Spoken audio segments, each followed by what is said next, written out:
Hello everyone, welcome to my YouTube channel physics वाले RJ sir.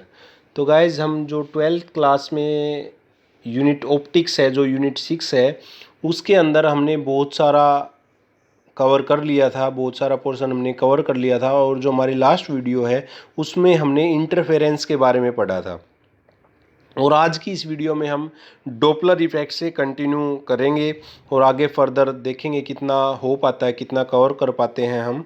तो देखिए, what is Doppler effect. Doppler effect क्या है? It is defined as that when there is a relative motion between a source of light and observer. देखो, इसमें बोला है कि एक सोर्स होता है और एक ऑब्जर्वर होता है और दोनों के बीच में रिलेटिव मोशन होगा। Then the apparent frequency of light received by observer, जो अपेरेंट फ्रीक्वेंसी है जो ऑब्जर्वर के द्वारा रिसीव की जाएगी, is different from the true frequency. वो क्या होगी? वो जो ट्रू फ्रीक्वेंसी है उससे डिफरेंट हमारे पास आएगी। True frequency of light emitted actually from the source of light. देखो इसमें क्या बोला है, इसमें बोला मान लीजिए हमारे पास ये एक सोर्स है और ये एक हमारे पास ऑब्जर्वर है ओ, राइट। अब यहाँ से हमारे पास लाइट वेव निकल रही है ये। अब यहाँ से अगर ये भी मोशन में है और ये भी मोशन में है, तो जहाँ यहाँ से सोर्स से जो फ्रीक्वेंसी निकली है और जो ऑब्जर्वर ने रिसीव की है, उन दोनों में क्या होगा? डिफरेंस होगा। ये फ्रीक्वेंसी देगा कुछ, जो ट्रू फ्रीक्वेंसी, और ये ऑब्जर्व करेगा कुछ, उन दोनों में क्या होगा? डिफरेंस होगा, राइट। और ये क्यों होगा? इनके रिलेटिव मोशन के कारण ही ये चीज़ होगी। यही चीज़ इसने बोला है। और जो सोर्स है जो वो फ्रीक्वेंसी रिलीज करेगा लाइट की, वो ट्रू फ्रीक्वेंसी होगी, और जो ऑब्जर्वर उसको रिसीव करेगा वो हमारे पास क्या होगी? रिलेटिव फ्रीक्वेंसी होगी। तो देखिए, अपरेंट फ्रीक्वेंसी वी नोट से रिप्रेजेंट करेंगे हम यहाँ पे। The frequency received by observer is known as apparent frequency. जो फ्रीक्वेंसी ऑब्जर्वर रिसीव करेगा उसको बोलेंगे apparent frequency. And the apparent frequency of light increases when the distance between source of light and observer is decrease. जो apparent frequency है उसको हम increase कर सकते हैं कब? जो डिस्टेंस है किसके? ऑब्जर्वर और सोर्स के बीच में, वो हम क्या कर दें? कम कर दें, तो हम उसकी फ्रीक्वेंसी को इंक्रीज कर सकते हैं, right. And the apparent frequency of light decrease, हम अपरेंट फ्रीक्वेंसी को डिक्रीज कर सकते हैं if the distance between source of light and observer is increase. और जो सोर्स और ऑब्जर्वर है उसके बीच की डिस्टेंस को हम क्या कर दें? इंक्रीज करते। देखिए, फ्रीक्वेंसी क्या हो रही है? डिस्टेंस पे इनवर्सली प्रोपोर्शनल है। अगर डिस्टेंस बढ़ा रहे हैं तो फ्रीक्वेंसी घट रही है, अगर डिस्टेंस घटा रहे हैं तो फ्रीक्वेंसी बढ़ रही है। तो ये चीज़ आपको समझ आई होगी। अब देखिए, expression for apparent frequency of light. अब यहाँ पे अपेरेंट फ्रीक्वेंसी का एक एक्सप्रेशन दिया है। Suppose a source of light emit waves of frequency v. V frequency की लाइट वो क्या कर रहा है? इमिट कर रहा है। वेवलेंथ क्या है? Lambda. If C is the speed या velocity of light in vacuum, then relation क्या होगा? तो क्या हो जाएगा हमारे पास? लेमडा वेवलेंथ इक्वल टू क्या होगा? Speed of light upon frequency के। ये हमारे पास रिलेशन हो जाएगा वेवलेंथ का, राइट। इसको ध्यान रखना, ये इस पे न्यूमेरिकल भी आते हैं। अब हमारे पास केस 1 है, when source of light moves toward the observer. Observer की तरफ जो सोर्स है हमारा वो मूव कर रहा है, तो अपरेंट फ्रीक्वेंसी क्या होगी? Number of light waves received पर सेकंड बाय द ऑब्जर्वर। तो अपरेंट फ्रीक्वेंसी क्या हो जाएगी? कितनी फ्रीक्वेंसी, कितनी लाइट वेव्स जो ऑब्जर्वर है वो रिसीव कर रहा है, तो वो क्या आएगा हमारे पास? Del lambda. Del lambda minus lambda square upon C, और प्लस माइनस वी। यहाँ पे वी वेलोसिटी है, ये फ्रीक्वेंसी है, और ये है स्पीड ऑफ लाइट। यहाँ से देखिए, v equal to c upon lambda, और c की वैल्यू क्या आ गई? v लेमडा आ गई हमारे पास। अब putting value of c we get, अगर इसके अंदर हम c की वैल्यू पुट कर दें तो c की वैल्यू क्या है? v lambda.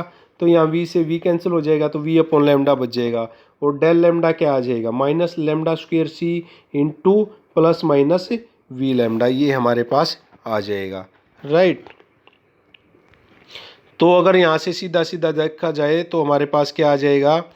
यहाँ लेमडा से लेमडा कैंसिल हो जाएगा, तो आ जाएगा हमारे पास v लेमडा अपॉन सी माइनस प्लस, तो डेल लेमडा ये आ जाएगा। अगर यहाँ से वी की वैल्यू निकाले तो हमारे पास ये निकल आएगी। अब यहाँ से हम निकालेंगे ब्लू शिफ्ट और रेड शिफ्ट क्या होगी। कैसे ब्लू शिफ्ट और रेड शिफ्ट को कैसे निकालेंगे? जो लेमडा बी है वो ब्लू कलर की वेवलेंथ है और आर है जो वो ब्लू कलर की सॉरी आर लेमडा आर है वो रेड कलर की वेवलेंथ है। अगर यहाँ पे जो वेवलेंथ बी की ज़्यादा है रेड से तो क्या होगी हमारे पास ब्लू शिफ्ट होगी। When source and observer approaches each other तो del V change in frequency is positive. अगर वो एक दूसरे को अप्रोच कर रहे हैं तो क्या होगा, एक दूसरे सेम डायरेक्शन में मूव कर रहे हैं तो क्या होगा, पॉजिटिव आएगी हमारे पास जो चेंज इन फ्रीक्वेंसी आएगा। This mean that apparent frequency increases और अपरेंट वेवलेंथ डिक्रीजेज। इसमें फ्रीक्वेंसी इंक्रीज होगी और वेवलेंथ क्या होगी, डिक्रीज होगी। अगर रेड शिफ्ट की बात करें, when source and observer receive away from each other, अगर वो एक दूसरे से अपोजिट डायरेक्शन में जा रहे हैं यानी कि उनके बीच की डिस्टेंस बढ़ रही है तो ये क्या आ जाएगी, चेंज इन फ्रीक्वेंसी नेगेटिव आएगी। यानी कि अब डिस्टेंस बढ़ रही है तो फ्रीक्वेंसी क्या होगी, डिक्रीज होगी, तो अपरेंट वेवलेंथ इंक्रीज होगी। तो यहाँ पे क्या आएगी, रेड शिफ्ट, यानी कि lambda R greater than lambda B के हो जाएगा। अब एप्लीकेशन ऑफ डोपलर इफेक्ट, क्या क्या है एप्लीकेशन डोपलर इफेक्ट की, देखिए estimation of velocity of satellite, इससे हम जो सैटेलाइट की वेलोसिटी का एस्टिमेट कर सकते हैं, ठीक है, कितनी वेलोसिटी से वो मूव कर रहा है। दूसरा measuring the speed of star, star की स्पीड को मेजर कर सकते हैं। Measuring the speed of rotation of sun, किस स्पीड से जो सन है वो मूव कर रहा है उसको हम मेजर कर सकते हैं।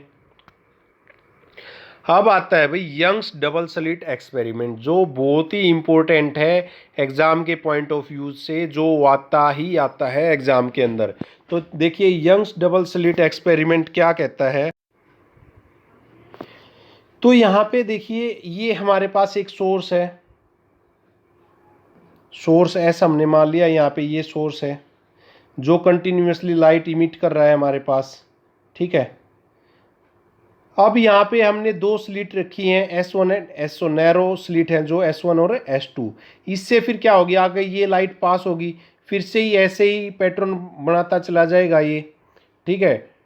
अब देखिए ये आपको दिख रही होंगी, ये ऐसा बनाएगा, फिर ये कंप्रेशन रेयरफेक्शन ये इस तरीके से ऐसे बनाता चला जाएगा, और S1 ऐसे बनाएगा ये इस तरीके से, ये ऐसा बनाता चला जाएगा और ये एक दूसरे के अंदर इंटरमिक्स हो जाएंगे। अब यहाँ से हमने यहाँ से इसको यहाँ पे मिला दिया और यहाँ से ये यहाँ पे, फिर ये सेंटर पॉइंट हो गया, यहाँ से F पे मिला दिया और ये G पे मिला दिया हमने। तो यहाँ पे ये इसकी ब्राइट फ्रिंज और डार्क फ्रिंज बन के आ रही हैं, ठीक है। एंड सुपर ये आपको दिख रही होंगी, ये वेव्स हैं, ये डिस्प्लेसमेंट है, सुपर इम्पोज कर रही हैं एक दूसरे के ऊपर। ये कंस्ट्रक्टिव और डिस्ट्रक्टिव इंटरफेरेंस पे ही डिपेंडेड है। कंस्ट्रक्टिव कब होगा, जब क्रस्ट के ऊपर और ट्रफ के ऊपर पड़ेगी। डिस्ट्रक्टिव कब होगा, जब ट्रफ क्रस्ट के ऊपर और क्रस्ट ट्रफ के ऊपर पड़ेगी। तो देखिए in 1801 Thomas Young explain the phenomena of interference of light. Young's allowed light to fall on a fine narrow slit S where are wave spread in all direction. देखो इसने यही बोला है कि ये जो एक्सपेरिमेंट है ये थॉमस यंग्स ने एक्सप्लेन किया था 1801 में, ठीक है। और इसने क्या माना था, एक सोर्स एस मानना था जो लाइट कंटिन्यूसली सारी की सारी डायरेक्शन में स्प्रेड कर रहा था। और आगे हमने दो स्लिट मान ली हैं, next to slit S1 and S2 which are parallel and very close to each other, जो सोर्स एस के पैरेलल हैं और एक दूसरे के बहुत पास पास रखी गई हैं। According to Huygens principle S1 and S2 are known as secondary wavelet. तो जो सोर्स है एस, तो हमारे पास S1 और S2 उसके क्या हो जाएंगे, सेकेंडरी वेवलेट हो जाएंगे। And it act as coherent source of light, और जो S1 और S2 है वो कोरेंट सोर्स ऑफ लाइट की तरह एक्ट करेंगे। यंग्स एक्सप्लेन द कंस्ट्रक्टिव और destructive interference by the help of screen. तो ये कंस्ट्रक्टिव और डिस्ट्रक्टिव इंटरफेरेंस को एक्सप्लेन करेगा with the help of screen. Constructive interference operate at these point leading to bright fringe, और जहाँ जहाँ पे कंस्ट्रक्टिव इंटरफेरेंस बनेगा, ये देखिए यहाँ पे जहाँ पे कंस्ट्रक्टिव इंटरफेरेंस बनेगा वहाँ पे ब्राइट फ्रिंज बनेगी, जहाँ पे कंस्ट्रक्टिव इंटरफेरेंस बनेगा वहाँ पे ब्राइट फ्रिंज बनेगी, और जहाँ पे डिस्ट्रक्टिव इंटरफेरेंस बनेगा वहाँ पे हमारी डार्क फ्रिंज बनेगी। इस तरीके से हम इस स्क्रीन की हेल्प से हम क्या कर सकते हैं, इंटरफेरेंस फाइंड आउट कर सकते हैं। अब यहाँ पे देखिए crust of one wave falls on crust of other wave and destructive interference obtained at these point leading to dark bands. जब क्रस्ट के ऊपर पड़ेगी और ट्रफ के ऊपर पड़ेगी तो कंस्ट्रक्टिव इंटरफेरेंस बनेगा, एंड जब ट्रफ क्रस्ट के ऊपर और क्रस्ट ट्रफ के ऊपर पड़ेगी तो क्या होगा, डिस्ट्रक्टिव इंटरफेरेंस बनेगा, right. If crust of one wave fall on trough of other wave, then interference pattern dark and bright band are obtained on the screen of Young's experiment, right। देखो इसमें थोड़ी सी समझने वाली बात है, इसने क्या बोला है, crust of one wave falls on crust of other wave, crust के ऊपर पड़ रही है, एंड डिस्ट्रक्टिव इंटरफेरेंस ऑब्टेन्ड, तो डिस्ट्रक्टिव इंटरफेरेंस बनेगा eight these point leading a dark band यहाँ पे बनेगा। तो यहाँ पे if crust of one wave fall on trough of other wave, जब क्रस्ट ट्रफ के ऊपर पड़ेगी देन इंटरफेरेंस पैटर्न डार्क, उस टाइम पे इंटरफेरेंस पैटर्न क्या होगा, डार्क होगा, and bright band are obtained. देखो इंटरफेरेंस पैटर्न तो होगा डार्क और ब्राइट बैंड वहां पे निकल के आएंगे, obtained on the screen in Young's experiment के अंदर। तो देखिए, तो यहाँ पे ना थोड़ा सा ये मिस्टेक है, इसमें ये हैवी क्रस्ट इसमें उल्टा लिख दिया गया है, तो इसको आप करेक्ट कर लीजिएगा। इसमें क्रस्ट ट्रफ के ऊपर जब पड़ेगी तो डार्क डिस्ट्रक्टिव इंटरफेरेंस बनेगा, इसमें डार्क पैटर्न इसमें थोड़ा सा घुमा के लिखा गया है, अगर आप इसको ना भी लिखोगे तो भी कोई प्रॉब्लम नहीं है, बट आपको इतना पता होना चाहिए जब क्रस्ट ट्रफ के ऊपर पड़ेगी तो डार्क फ्रिंज बन के आएगी, राइट, यानी कि डिस्ट्रक्टिव इंटरफेरेंस होगा, और जब क्रस्ट के ऊपर और ट्रफ के ऊपर पड़ेगी उस टाइम पे हमारा क्या होगा, कंस्ट्रक्टिव इंटरफेरेंस होगा और हमारे पास ब्राइट फ्रिंज बन के आएगी, राइट। तो इस चीज़ का आप ध्यान रख लीजिएगा, इसको ठीक कर लीजिएगा।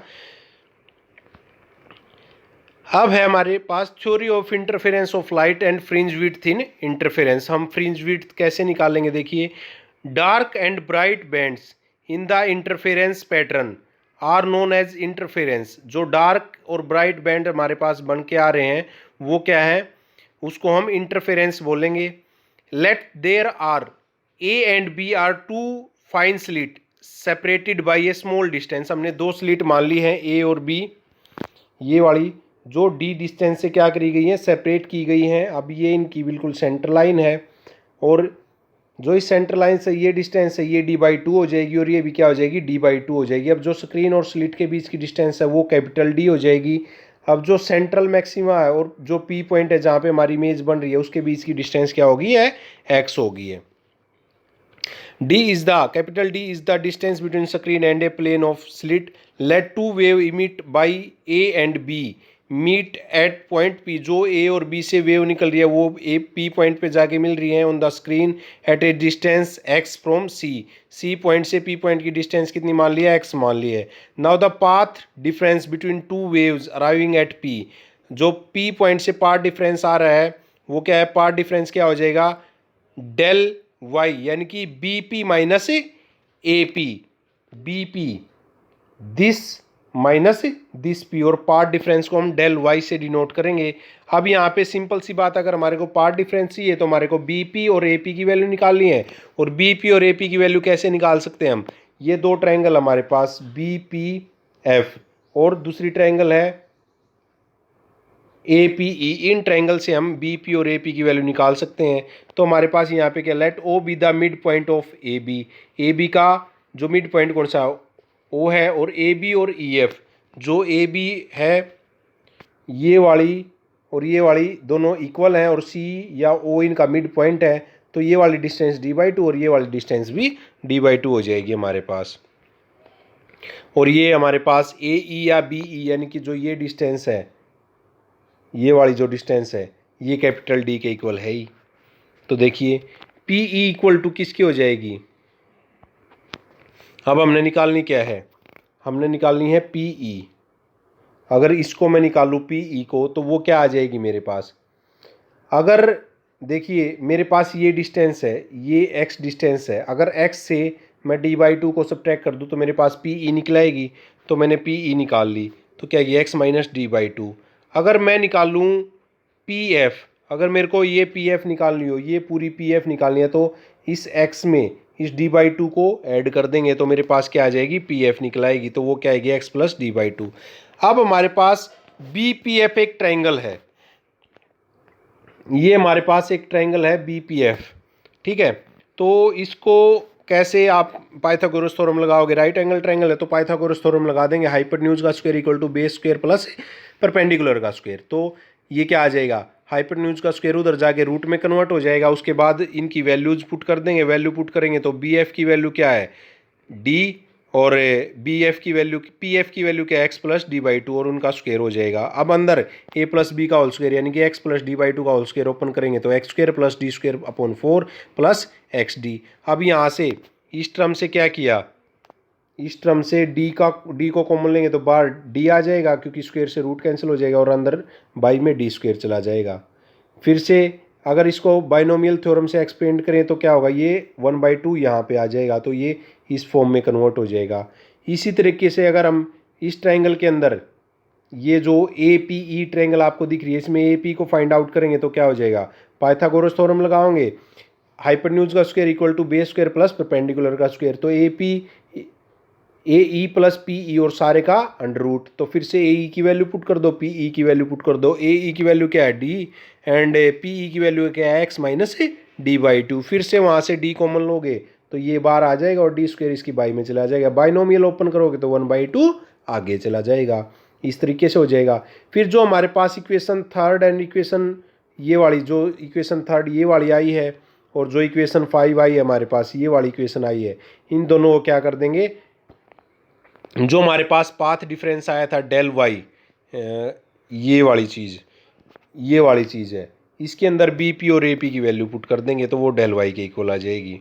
तो BP माइनस AP, तो D तो दोनों में कॉमन ही है, कॉमन आ जाएगा। ये वैल्यू पुट करेंगे तो 1 से 1 कैंसिल हो जाएगा क्योंकि माइनस साइन है और ये वाली टर्म बच जाएगी हमारे पास, राइट। अब फिर से इस 2D स्क्वायर को बाहर निकाल लेंगे, इस D से D कैंसिल हो जाएगा, 1/2D बच जाएगा। ये इस तरीके से अंदर क्या बचा, a प्लस बी का square minus a minus B का होल स्क्वायर। तो इनको ओपन करेंगे तो क्या हो जाएगा, इस x स्क्वायर से x स्क्वायर कैंसिल, इससे ये कैंसिल, बचेगा क्या, XD और प्लस XD यानी कि 2XD, 2 से 2 cancel, XD upon capital T। तो BP माइनस AP क्या आ गया, XD अपॉन D आ जाएगा। ये हमारे पास क्या आ गया, पाथ डिफरेंस आ गया है।